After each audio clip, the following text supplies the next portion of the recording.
The room was buzzing with cameras flashing, reporters scribbling in their notepads, and the audience leaning in, hungry for a moment of drama. President Joe Biden stood at the podium, delivering what was supposed to be a standard policy speech. But then, with that familiar smirk, he decided to go off script. His gaze locked on Karoline Leavitt, who was seated in the front row, notebook in hand. "You know," Biden said, his voice dripping with condescension, "some folks out there think they're political heavyweights, but they're really just loud voices with nothing to say." The crowd chuckled, sensing the jab. He didn't name her directly, but the implication was sharp enough to draw a few murmurs. "Some people's entire resume," Biden continued, "is just parroting the same talking points over and over. That's not leadership, that's just noise." Karoline's eyes narrowed. She was used to political sniping, but something about the president's tone lit a fire in her. She wasn't just going to sit there and take it, especially not in front of the press. She straightened her posture, her expression unreadable, but in her mind, she was already preparing her strike. The moment the speech wrapped, reporters swarmed her for a reaction. Biden had barely stepped away from the podium when Karoline spoke into the nearest microphone, her voice steady but fierce. "The President of the United States just mocked me for doing my job, speaking the truth. And here's my response, Mr. Biden, your policies are failing this country, your leadership is collapsing, and your insults can't hide the fact that America is weaker under your watch." Her words cut through the noise like a blade. Cameras clicked furiously, reporters shouted follow-up questions, and the video began making its way online before the event even ended. Within hours, hashtags like #Karoline Clapback and #BidenBurn were trending nationwide. And Karoline wasn't done yet. She promised to address the president's remarks in detail later that evening, teasing her supporters with the promise of an unfiltered, gloves-off response. For Biden, what started as a throwaway jab had just ignited a viral political storm, one that Karoline seemed more than ready to ride straight into the heart of the national conversation. The clip from earlier that day was everywhere, on TV, Twitter, Instagram, TikTok. Biden's smirk and dismissive words were replayed over and over, often paired with captions mocking Karoline. But what his supporters didn't expect was how fast she would flip the narrative. Karoline didn't wait for the next news cycle, she took control of it. Within hours, she was on a live stream, speaking directly to her audience, her tone sharp and unflinching. "Let me be very clear," she began, leaning forward toward the camera. "The president thinks it's funny to belittle people who disagree with him. But here's the truth, mockery doesn't hide incompetence." She then went point by point, dismantling his policies with receipts in hand: rising inflation, border chaos, foreign policy blunders. She didn't just throw insults, she presented a rapid-fire case for why Biden's leadership was, in her words, an embarrassment on the world stage. Clips from the live stream started trending almost immediately. Even networks that rarely gave her airtime aired segments of her response, unable to ignore the sheer force of her words. Biden's jab was supposed to make her look small, but it had the opposite effect. Now, it was his off-script comment that was under the microscope, with headlines questioning whether it was presidential to attack a political opponent so personally. Karoline's team seized the moment. They pushed hashtags like #mocked by Biden and #truth-over-trolling, turning what could have been a fleeting insult into a sustained political offensive. She scheduled appearances on primetime shows, ensuring that the conversation wouldn't fade for days. By nightfall, the political battlefield had shifted.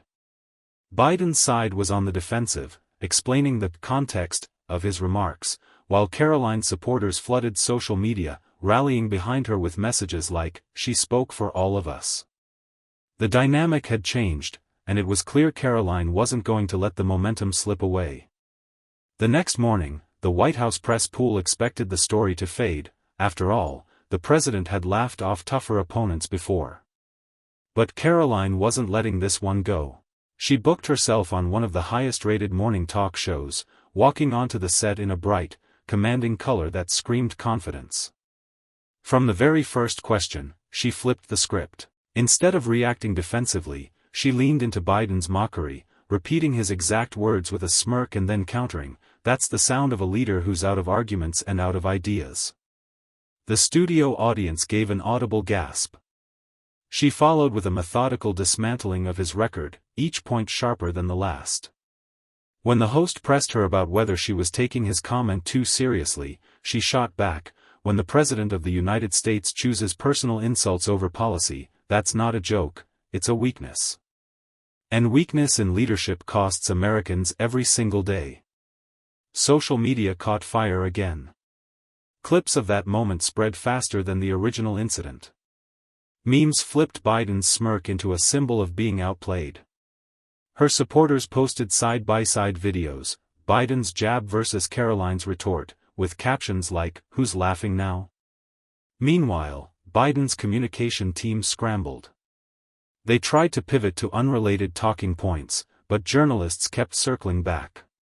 Even political commentators who rarely agreed with Karoline acknowledged that she'd taken control of the conversation, and that Biden had walked right into it. By midday, the narrative wasn't "Biden mocks Karoline" anymore.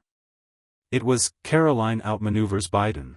What was supposed to be a fleeting embarrassment had become a political turning point, and Karoline was making sure the echo of that clash would linger for weeks. Later that week, the showdown moved to prime time. A major evening news program invited both Karoline and a seasoned political analyst to discuss the president's jab. The producers expected a polite exchange with a few soundbites, but Karoline came armed for a full-scale rhetorical strike. The host began with a replay of Biden's remark, the crowd's laughter still audible. Karoline didn't flinch. Instead, she leaned forward, locked eyes with the camera, and said, "If this administration put as much effort into securing our borders, protecting our economy, and defending our freedoms as they do mocking their critics, America would be in a much better place right now." The panel went silent for a beat. Then, she shifted gears, laying out a three-point plan she said Biden should have been talking about instead of her. Each point was crisp, tangible, and laced with contrasts between her vision and the current administration's record. The analyst tried to push back, claiming Biden was just being playful, but Karoline didn't let him off the hook. "Oh, playful," she said, her tone cutting through the noise. "There's nothing playful about inflation eating up paychecks. There's nothing playful about mothers afraid to walk their kids to school in unsafe neighborhoods. And there's nothing playful about a president who laughs when the people he works for are struggling." That moment hit the airwaves like a lightning bolt. Hashtags like #PlayfulPresident and #LaughingWhileWeSuffer began trending. Clips racked up millions of views overnight. Even late-night comedians started roasting Biden, not for the joke he made, but for how spectacularly Karoline had flipped it against him. By the time the segment wrapped, the narrative was no longer about Karoline being mocked, it was about Biden underestimating someone who had turned his own stage into hers. She had taken the moment he tried to use to humiliate her and forged it into a weapon, aimed squarely at his credibility. And the more they replayed that clip, the sharper it cut. The following morning, Karoline's team released a short, razor-edited clip of her on that news panel, zero filler, just the kill shots. The video opened with Biden's smirk and sarcastic jab, then cut immediately to her dismantling the narrative in under 30 seconds. The pacing was brutal, the kind of social media edit that hits like a punch and leaves no room for spin. As the clip began spreading, Karoline doubled down with a series of posts. She wrote, "Mock me all you want. My job is to speak for the people who are tired of being laughed at by their own leaders." That line resonated like a war cry. Comment sections flooded with agreement, and even some Biden voters admitted the president had crossed a line. By mid-afternoon, her comms team had booked her for a high-profile podcast appearance. The host asked if she took Biden's remark personally. Karoline's answer was sharp and calculated, "It's not about me, it's about the office he holds. When the commander-in-chief treats Americans' concerns as a punchline, he's mocking every single citizen." My response wasn't personal, it was necessary. She didn't stop there. Karoline pivoted into a larger critique of what she called leadership by insult, arguing that it's a dangerous substitute for accountability. She pointed to rising costs, broken border security promises, and declining trust in institutions as evidence that the jokes were a distraction from failures. The podcast host, clearly taken aback, admitted she hadn't expected Karoline to turn a comedic jab into a pointed policy discussion, but that's exactly why the segment went viral again.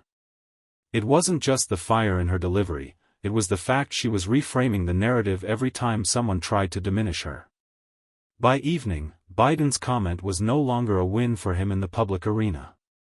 Instead, political talk shows were debating how his light-hearted moment had turned into a messaging disaster, and Karoline had positioned herself as the one who exposed it. Her mockery to policy counterattack wasn't just reactive, it was a masterclass in flipping political theater into political capital. By the time night fell, Karoline had turned what could have been a fleeting embarrassment into a full-blown narrative shift. She appeared on a primetime news slot, the host clearly eager to replay Biden's mocking smirk for millions of viewers. The moment the clip ended, Karoline leaned forward and delivered a line she had clearly prepared. If making fun of an American woman on stage is this administration's idea of leadership, then maybe that's why they're losing the trust of the very people they claim to represent. Her tone was calm but razor-sharp, and the live audience in the studio erupted into applause. This wasn't a rant, it was precision strike communication, designed to leave no room for misinterpretation. She followed it up with a devastating contrast. The camera cut to images of everyday Americans struggling, long lines at grocery stores, chaotic border scenes, rising gas prices, while Karoline's voiceover asked, "Is this funny to you, Mr. President?" The network didn't have to add commentary, the visual juxtaposition did all the heavy lifting. The next morning, Biden's press team attempted damage control, framing the moment as light-hearted banter. But by then, the narrative had hardened online. This wasn't harmless humor, it was a bad read of the national mood. Hashtags like #NotAFunnyTime and #mockery from the top began trending, propelled by both Karoline supporters and neutral voters who thought the remark was out of touch. Karoline seized the moment again, issuing a statement that blended empathy with defiance. This isn't about politics. It's about respect. You can disagree with me all day, but you don't get to mock the people I speak for.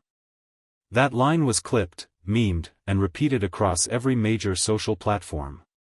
By the weekend, political commentators were calling her response a case study in message jiu-jitsu, the art of using your opponent's attack to amplify your own reach.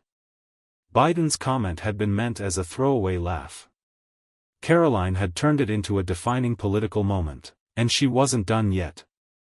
The moment Joe Biden leaned slightly forward on stage, flashing that smirk that has become a hallmark of his political jabs, the audience tensed. Cameras zoomed in. This was the part everyone knew was coming, the punchline aimed squarely at Karoline Leavitt.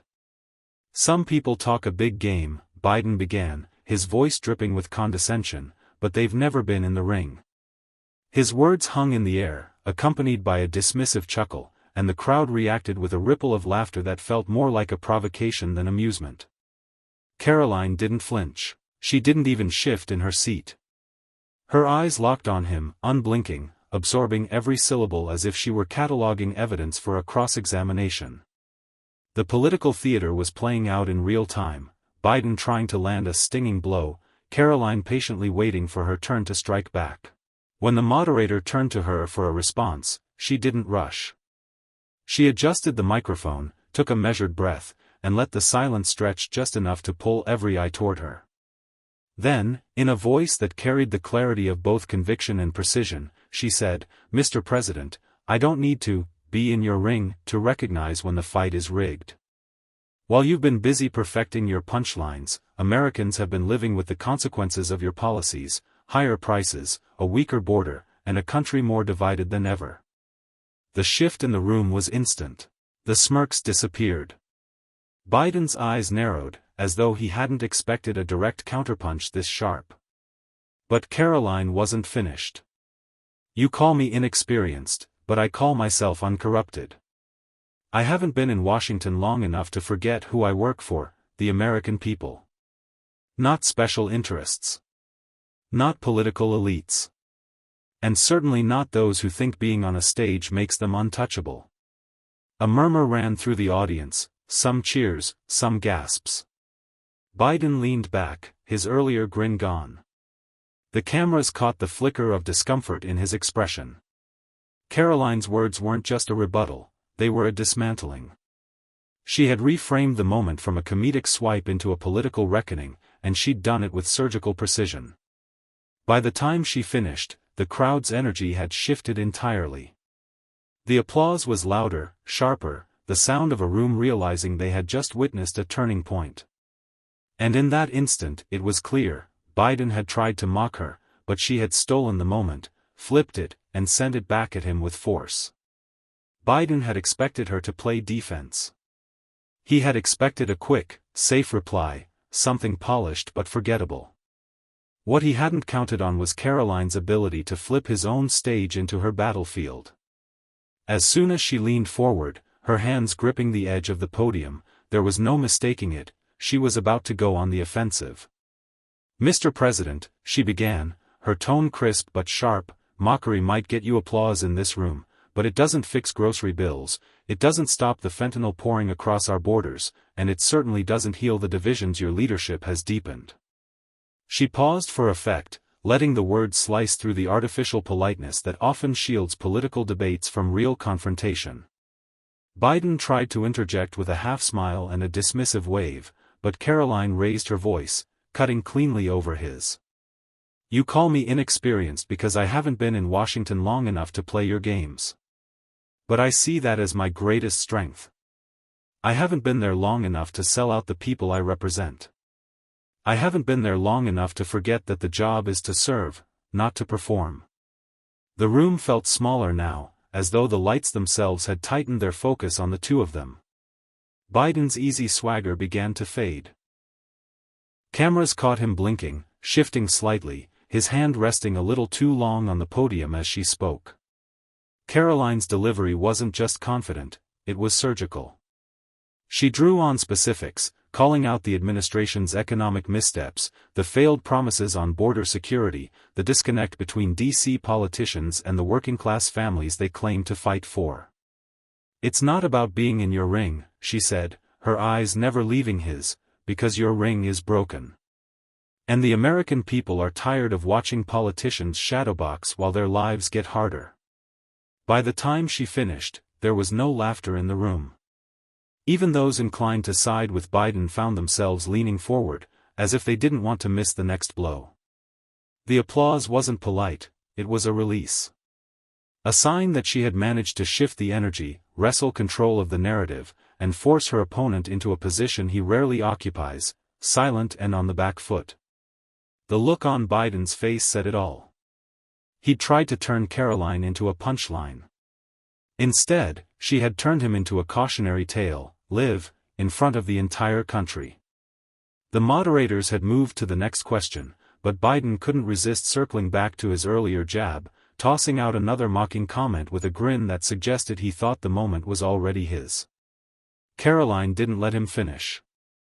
She straightened in her chair, leaned toward the microphone, and with a voice like a steel blade cutting through noise, she went in for the kill. "Mr. President, you've had nearly 5 decades in Washington," she said, her tone calm but charged. "And in that time, you've mastered the art of the soundbite, but not the art of results. You call me inexperienced because I'm not part of the old political machine. But maybe that's exactly why I still remember what leadership is supposed to look like." The crowd shifted, sensing something about to erupt. Biden tried to laugh it off again, but the chuckle caught in his throat as Karoline kept pushing. She didn't raise her voice, she didn't need to. Every word was deliberate, sharp, and impossible to dismiss. "You talk about unity while vilifying half the country. You talk about compassion while leaving our borders open and our communities vulnerable. You talk about the economy while families watch their paychecks vanish before they make it home from the grocery store." She paused, letting the silence fill with the weight of the accusations. "And then you stand here and mock me? That's not leadership, that's theater. A few gasps broke through the audience, along with murmurs that betrayed a shift in the room's energy. She had hit the point where the debate stopped being about policy and became about power, and Biden suddenly looked like a man who had lost it. Karoline pressed the advantage. "You've spent your career perfecting your image. I'm here to hold up the mirror. And if you don't like the reflection, maybe it's not me who needs to change." The audience erupted, not with the polite applause that follows a well-rehearsed talking point, but with the raw, charged reaction of people witnessing someone seize the moment. Biden's smile had evaporated entirely now, replaced with a look halfway between irritation and disbelief. Karoline didn't gloat. She didn't smirk. She simply leaned back, hands folded, as if to say, "Your move, Mr. President." But they both knew the round was over, and she had taken it. Biden's hands tightened on the podium, his notes shuffling just enough to betray a flicker of unease. The camera zoomed in, catching every shift in his expression. Karoline could see it, the opening, and she didn't waste a second. "Mr. President," she began, her voice steady but edged with steel, "you can keep trying to paint me as unqualified, too young, or too new. But here's the truth. You've been in office long enough to write history books about your failures." The air went cold. The crowd drew in a collective breath, sensing something seismic about to land. "You inherited a nation that was strong," she continued, leaning forward, "and you've drained its spirit. Our border is overrun. Our cities are unsafe. Our debt is crushing the middle class. And your answer? Mock the people calling you out. That's not leadership, that's cowardice." The moderators shifted in their seats, glancing between each other like they were watching a fire spread too fast to control.